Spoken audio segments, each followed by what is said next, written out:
The Last Midnight. Part 1. The Year That Wouldn't Let Go. At exactly 11:59 p.m., the man standing alone on the Brooklyn Bridge realized something terrifying. It wasn't the cold slicing through his coat. It wasn't the fireworks waiting to explode over Manhattan. It wasn't even the traffic humming behind him like a restless machine. It was the fact that this was the first new year of his life he didn't want to survive. Ethan Cole checked his phone again, even though he already knew what it would say. December 31st, 11:59 p.m. 1 minute left. Below him, the East River moved like time itself, dark, indifferent, unstoppable. Across the skyline, windows glowed with parties he hadn't been invited to, lives he no longer belonged to. Ethan used to love New Year's Eve. It had once meant champagne spills on cheap carpets, laughter that lasted too long, promises that felt brave simply because they were spoken out loud. It meant believing that January 1st was more than a date, that it was a reset button. But that was before this year, before the phone calls that stopped coming, before the apology texts that went unanswered, before the moment he learned that losing everything doesn't always make a sound. Sometimes it happens quietly, while the world keeps celebrating. 12 months earlier. The year started with optimism. Ethan remembered it clearly. January sunlight slanting through his apartment window, dust floating like tiny miracles. He had stood barefoot in his kitchen, coffee mug warming his hands, telling himself that this was the year things would finally line up. He had a job people envied, senior copy editor at a respected New York publishing house. He had a fiancée who laughed at his dumb jokes and corrected his grammar with affectionate cruelty. He had a father who called every Sunday and a mother who texted too much. From the outside, his life looked finished, complete. From the inside, it felt fragile. Pressure had a way of sneaking in quietly. It didn't announce itself with panic or breakdowns. It came disguised as responsibility, as expectations, as the fear of disappointing people who believed in you. Ethan told himself he could handle it. He always did. February, the first crack. The email came on a Tuesday. Company-wide meeting, mandatory. Attendance. Corporate language had a way of lying politely. By the end of the meeting, 3 departments were dissolved. Ethan's was not one of them, but 2 of his closest colleagues were gone by lunchtime, their desks emptied with unsettling speed, as if they'd never existed. That night, Ethan stayed late, too late. He rewrote sentences no one would ever read twice. He checked facts everyone already knew. He told himself that if he worked harder, he'd be indispensable. At home, Claire noticed. "You don't listen anymore," she said one night, sitting on the edge of the bed while he stared at his laptop. "I'm just tired," he replied, not looking up. She waited for more. He didn't give it. That was the first silence. March. Distance in inches. Distance doesn't begin in miles. It begins in inches, between hands that stop reaching for each other, in conversations shortened by exhaustion, in dinners eaten in separate rooms.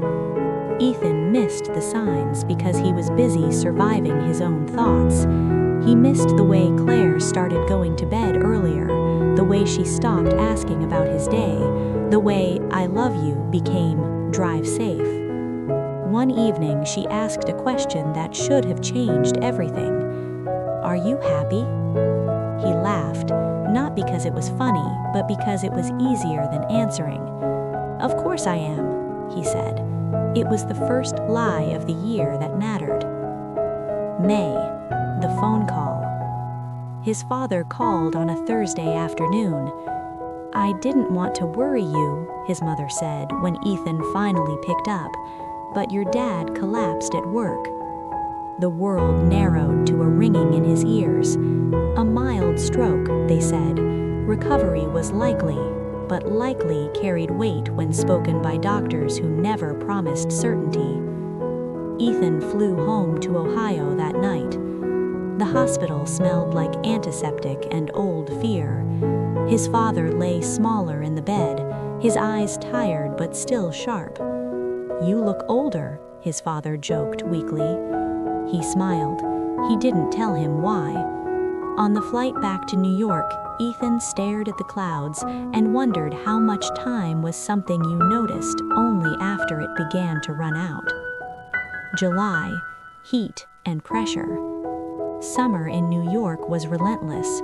So was Ethan. He missed deadlines, then he overcorrected. He volunteered for projects he didn't have time for. He drank too much coffee, slept too little, and told himself it was temporary. Claire stopped trying. The night she finally said it, there were no raised voices.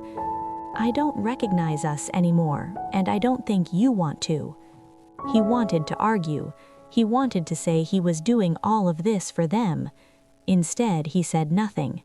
That was the second silence. September. Collapse. The layoff came without ceremony. Ethan was called into a glass-walled office. HR spoke gently, like someone breaking bad news to a child. Budget cuts, restructuring, severance package. All words that meant the same thing. You are replaceable. Ethan packed his desk alone. No speeches, no applause, just the hum of the office continuing without him. At home, Claire listened without interrupting. "I think I need space," she said after a long pause. It wasn't dramatic. It was worse. It was final. November, the longest month. Thanksgiving came and went. Ethan sat across from his parents, smiling too hard, lying too easily. "I'm fine," he said. They believed him because parents always want to. Back in New York, the city began to decorate itself with lights and false cheer. Store windows promised joy. Radio stations played nostalgia on repeat. Ethan felt invisible. He stopped answering texts.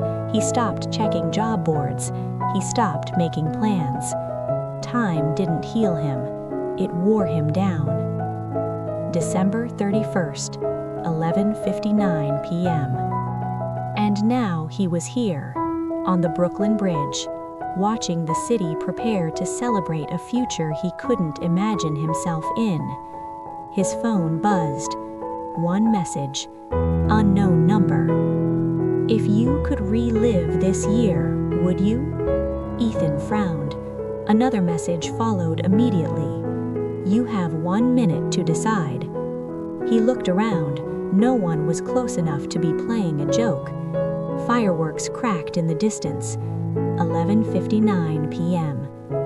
Ethan typed back with shaking fingers. "Who is this?" The reply came instantly. "Someone who hates unfinished stories." The countdown began. 10, 9, 8. Ethan's heart pounded. 7, 6, 5. "What the hell?" he whispered.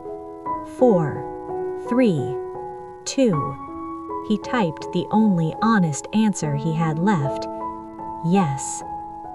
The world went dark, and when Ethan opened his eyes, the year had not ended.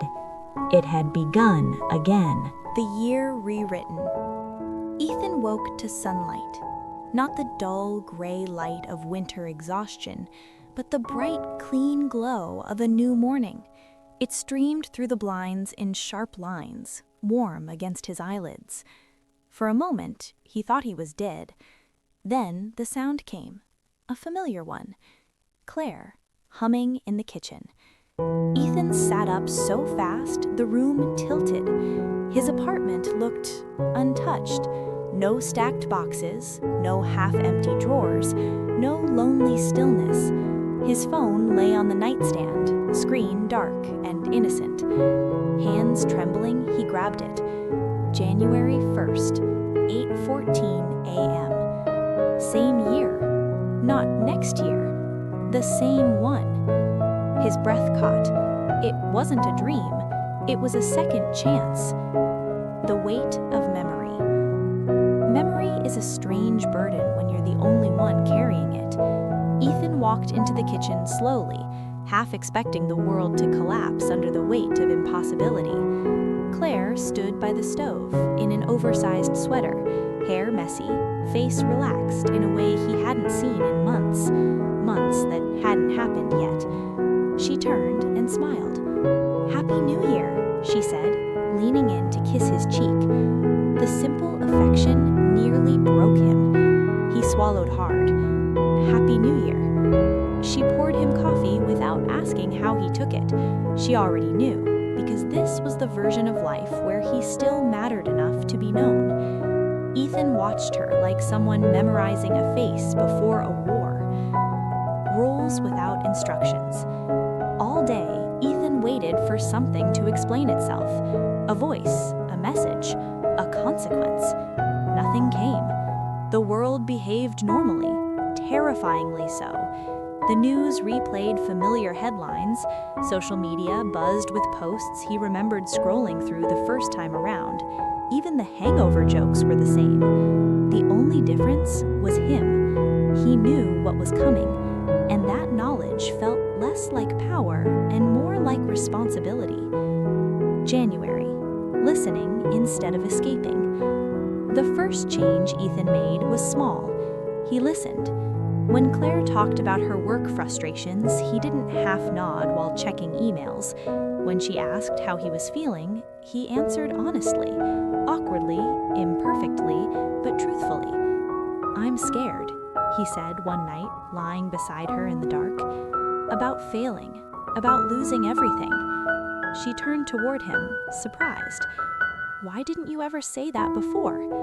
"I didn't think I was allowed to." She rested her head against his chest. "You are."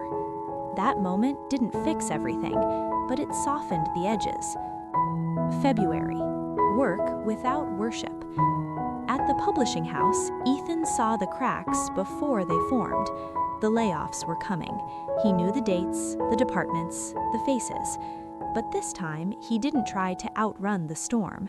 He updated his resume quietly, reached out to old contacts, applied for jobs he once thought were beneath his ambition, but above his sanity. He left the office on time. For the first time in years, he chose dinner over overtime. The world did not end. March. Choosing presence. When the question came again, "Are you happy?" Ethan didn't laugh. "No," he said, "but I want to be, and I think we can be if we stop pretending." Claire studied him like she was meeting someone new. "I want that too," she said. It wasn't a romantic movie moment. It was better. It was real. May. The call comes again. The phone rang on a Thursday afternoon. Ethan felt it in his bones before he answered. His mother's voice trembled in the same way. "Your dad collapsed at work." This time, Ethan didn't freeze. He booked the flight immediately, told Claire everything, packed with intention.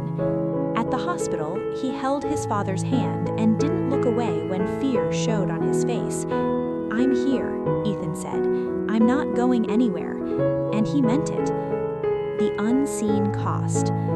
But something began to shift, subtle at first. People reacted differently to Ethan's presence, like the world was adjusting around him, correcting for a change it didn't approve of. A job offer he expected didn't come. A friend canceled plans for no reason. A stranger looked at him like they almost recognized him. Ethan felt watched, not by a person, by time itself. June. The first consequence. The email arrived early one morning. The company restructuring had moved up. Entire divisions eliminated. This time, Ethan wasn't laid off. Someone else was. a young editor named Marcus, new, talented, kind. Ethan stared at Marcus's empty desk and felt a sickness settle in his chest. He hadn't saved himself. He had replaced someone else. That night, his phone buzzed, the same unknown number. Every correction creates a shadow. He typed back, "This wasn't the deal." The reply came slower this time. There was never a deal, only balance. Understanding the truth. Ethan began to realize the truth no one ever teaches you about second chances. They are not gifts, they are trades. You don't erase pain, you move it. Every choice he changed displaced something else, someone else. Time was not letting him rewrite freely, it was charging interest. The question that lingers. One night, standing by the window, watching the city breathe below, Claire asked him softly, "If you could change anything about your past, would you?" Ethan hesitated. He thought of the bridge, the darkness, the message. "I already did," he said. She frowned. "What?" He shook his head. "Nothing." But the lie tasted different now, because he was no longer sure saving his life was worth what it was costing Ethan's others. first instinct was to stop. Part 2. If changing the future harmed others, then the solution seemed simple. Do nothing. Let the year unfold as it had before. Let time correct itself.